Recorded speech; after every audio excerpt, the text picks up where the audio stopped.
Every day, you and I get bombarded with negative news.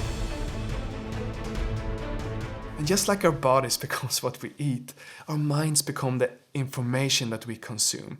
If you want to stay positive, it's so important that you also listen to stories that inspires you and uplifts you. In this podcast, we interview world-leading experts dedicated to solving the world's most pressing problems. And if you stick around, I promise you will not only be as informed as if you watch the news, you will feel uplifted, inspired, and have more positive energy in your life. Welcome to Great.com Talks with. Welcome. Today, Great.com talks with Nature Canada. And I am here with Graham Saul, who is the executive director of the organization. And you put a smile on my face when I went onto your website today, and I read the following statement. Nature Canada believes that when the heart is engaged, the mind and body will follow. That is why, since our founding in 1939, Nature Canada has been connecting Canadians to nature, trying to instill them a nature ethic, a respect for nature, an appreciation for its wonders, and the will to act in nature's defense. That really resonated with me, and I want to say welcome, Graham. Well, thank you very much for having me. My pleasure. So how would you explain Nature Canada and the work that you do to someone that might not be so familiar with your organization and the challenges that you might be facing? Yeah, Nature Canada is an organization that comes out of the naturalist tradition in Canada. So the birders, the botanists, the people with a fair amount of expertise and interest in the details of species, who have cultivated a love of nature and species over decades. And there are just hundreds of these little clubs all over the country. I think more recently, we've come to embrace a community of about 100,000 followers and another 100,000 supporters, which I would define more broadly as the nature lover. Because, you know, there's the naturalists like the birders and the botanists who really get into the details. But then there's also people like me who are hikers who just, you know, nature is our coliseum. And they're the families who just like to go and to the local park. So we're an organization that brings together nature lovers across Canada to discover, defend, and restore nature. And then we're also a voice for hundreds of local nature organizations across the country. So one of the nice things about the nature movement is no matter what size of a town or community you go into, there's going to be a little ecosystem of nature groups. There's going to be the local canoe or kayak club or hiking trail association. There'll be a land trust trying to protect a particularly important area of land. There'll be the birders and the other naturalist groups. And Nature Canada was at one stage called the Canadian Nature Federation. And that's a reflection of the fact that our goal is to support all of these fabulous nature groups across the country and to also engage and mobilize them to be a strong voice for the environment in Canada. So we also have a staff who are knowledgeable, professionals regarding federal policy, and we're actively engaged in a conversation with the federal government about how the federal government can best help promote positive solutions around nature in a country who many of the environmental decisions are often made at a provincial level as well. I can just imagine the amount of the passion of the people behind these organizations, that this is the nature is what is the most important thing for a lot of the people in an organization like Nature Canada. Now, would you say that your organization is mostly focused towards creating an interest for nature itself, for people that might otherwise just sit home with their phones? Or would you say that more of your focus is towards trying to prevent the problems and help with the challenges that nature might be facing? Yeah, I think we try to accomplish a balance. Yeah. And that's where, one of the ways I sometimes describe it is to discover, defend, and restore nature.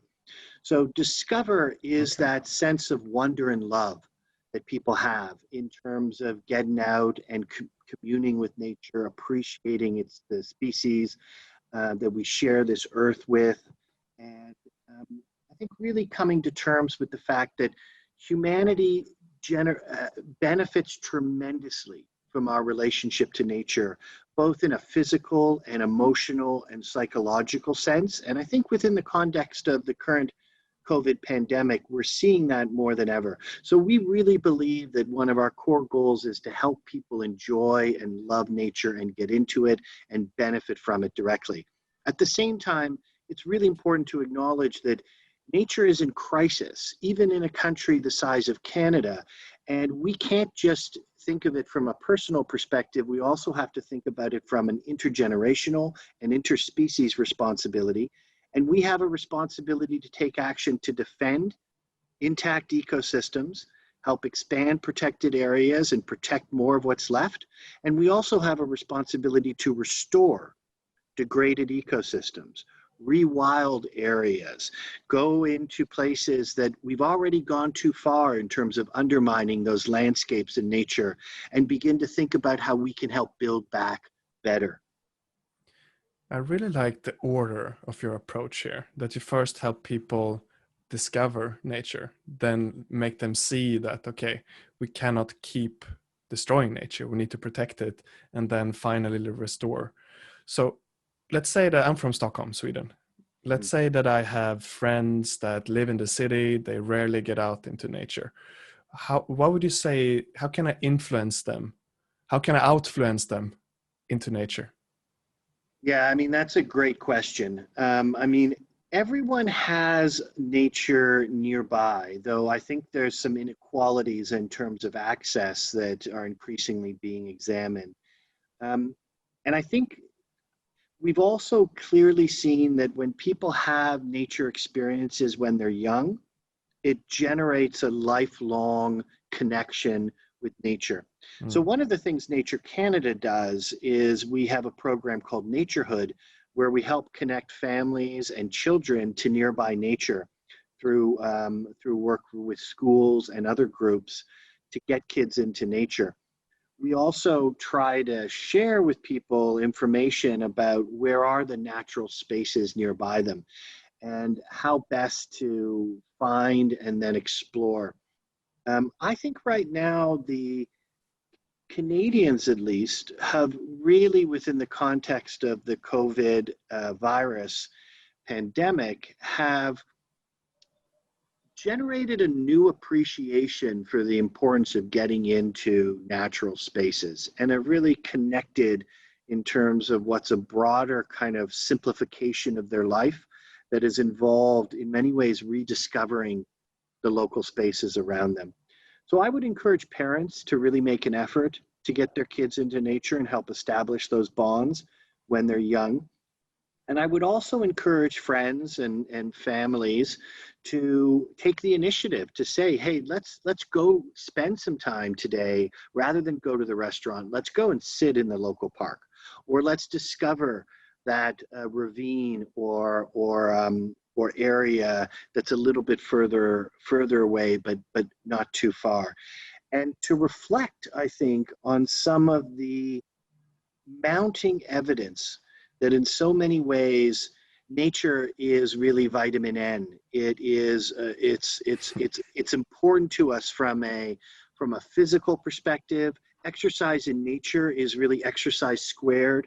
All evidence suggests people do it longer and it's better for them when they get outside and exercise in nature. And the mounting evidence of the emotional and psychological health benefits of immersion in nature is really increasingly overwhelming. And you increasingly actually have doctors prescribing basically immersion in nature as a way to deal with some physical and mental health challenges. And so I think that really it's just a question of taking that first step, and then the rest is we will benefit from. You inspire me now to go out and exercise more in nature. I feel a huge difference when I'm inside in a normal gym and when I go to the outdoor gym. And just making my way there, getting the air, yeah, it's a huge difference. Now, if we can zoom in a little bit more on the work that you do, what is some big challenges you're facing now when it comes to protect? And what would be a great result for Nature Canada in the upcoming years? Yeah, I mean, uh, I think most people know Canada is a big country. Not everyone fully appreciates how much responsibility we have in a global sense to steward nature. So Canada is a country with only 40 odd million people, 45, 47 million people, but we have 20% of the world's freshwater resources. Wow. We have 24% of the world's wetlands. We have the longest coastline in the world by far, by far. Wow. We also have 33% of the world's remaining boreal forest. And our boreal forest has more carbon stored in it. It has twice as much carbon stored in Canada's boreal forest than all the world's proven oil reserves combined. Wow. Could you And define a we, boreal forest for those who might not be native speakers? so the boreal forest is basically, there is a ring, a boreal ring around the Arctic Circle. And it's primarily evergreen forests that is a little bit further north of of the of the sort of southern Canada, Okay. and it distinguishes itself in terms of the fact that it is it is really a nursery for billions of birds. So there's about 3 to 4 billion birds that fly up the Americas into Canada's boreal forest every year, and there's about 4 or 5 billion that fly out. So on the one hand, Canada has this massive responsibility. I don't think anywhere there's 47 million people with more responsibility for stewarding the world's nature than Canada has. On the other hand, we also, like the rest of the world, we are faced with challenges related to species collapse and mass extinction. So I talked about billions of birds a second ago, but there's actually 3 billion fewer birds in North America than there were 50 years ago. We have lost 3 billion birds over the past 50 years. We are losing wetlands at a very rapid rate through development and agriculture. About half of Canada's assessed species and about half of the species that we're keeping track of are in decline in Canada, of about 900 or so that are tracked. And of that half, they've declined in the past 50 years by an astounding 82%. Wow. So we are witnessing in Canada, much like the rest of the world, a die-off of epic proportions. And we have to make an effort to defend remaining intact ecosystems. Luckily, there is a move afoot globally to basically expand protection by 2030 to 30% of the planet's land, freshwater, and ocean. And we have a federal government that is committed to that global goal that is increasingly being developed within the United Nations. So our federal government has said that they want to go from, we're currently at about 10 to 12% of our land and ocean is protected. And we want to go from 10 to 12% to 30% over the next decade, ultimately moving towards nature needs half. And that is one of the few truly big ideas out there. And it's an idea that is sweeping the globe within the context of the UN negotiations. But when we think about the scale of species collapse globally, the United Nations has argued that as much as 1 million species are gravitating towards extinction right now. When we think about that scale of that potential loss and our responsibility to do something about it, one of the big ideas that we really need to act on is the idea of nature needs half and dramatically expanding protected areas. And that's where defend comes in, because it's about we need to defend remaining intact ecosystems so that this loss can be slowed and ultimately we can begin to reverse and restore. Whew. Yeah, it's a scary picture you are painting, and at the same time, I feel a strong sense of gratefulness for the type of people like yourself that is working with this to help people discover, help protect, and help restore the environment. I'm also grateful it's Canada that is having is owning this land. Now, so are you mostly focusing on protecting for now, or is there work as well going into restoring? Yeah, and that's where the restore and that I mean, if you look at what you might call a heat map of where the worst species collapse is occurring in Canada, a map that kind of shows where the greatest concentration of vulnerable or endangered species is. You inevitably find that the greatest concentration or the greatest problem is in southern Canada. Because while Canada is a very big country, about 80% of Canadians live within 200 kilometers of the United States border. So we basically live primarily in southern Canada. Mm. And there is a direct correlation between where humans settle and farm and where species are most at risk. Mm. And in southern Canada, there are a bunch of little biogems, little pockets of intact ecosystems that we really have to defend. But we've gone too far in terms of undermining those ecosystems. They are already, those landscapes are already too degraded that our goal as a whole in southern Canada can't be to just defend. We have to restore.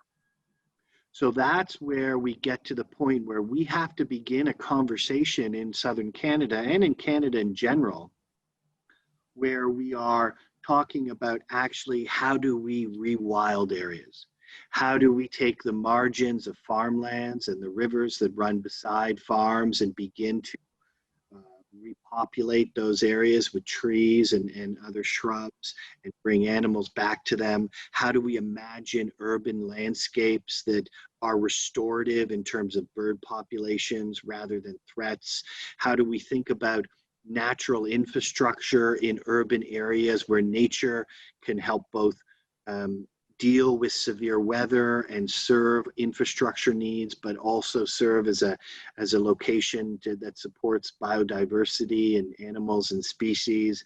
And how do we think about taking certain areas and begin to reforest them and actually restore wetlands and not just what we don't want to do is we don't want to get caught in a mindset where what we're trying to do is slow the rate of destruction.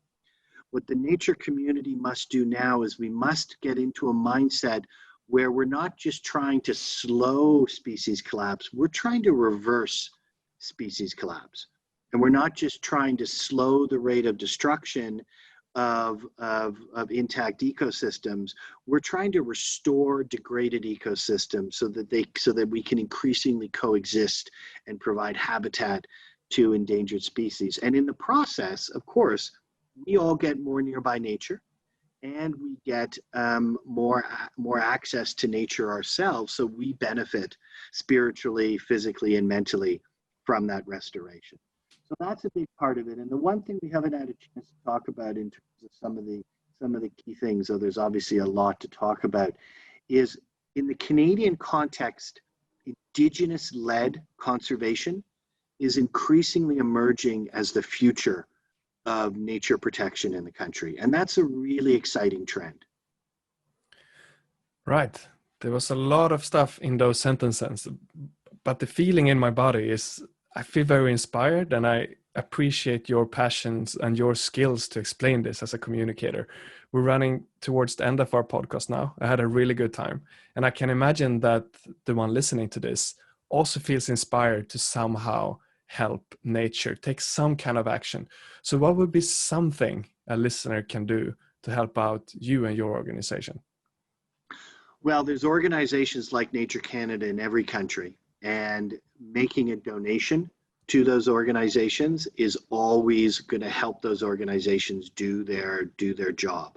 But the single most important thing is to organize, to get into the community, to enjoy nature, and to work with other people in your community who care about discovering, defending, and restoring nature, to join or support those little local groups that are making your neighborhood or your city better, and to be part of a conversation. Because at the end of the day, nature can't talk for itself.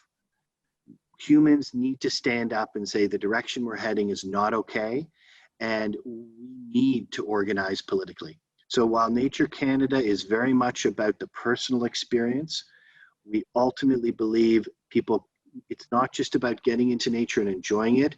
It's about demanding that decision makers make the decisions that will create the conditions for citizens to do the right thing and move their cities and their countries in the right direction. So we need to organize, organize, organize. Graham, Saul, thank you so much for taking the time to speak with us today. Thank you very much for having me. And you listening, if you want to help us out, what you can do is to go into your podcast app and press subscribe. That would greatly help our ability to rank in different top lists so more people can hear these kinds of important and uplifting conversations. And we see you in the next podcast.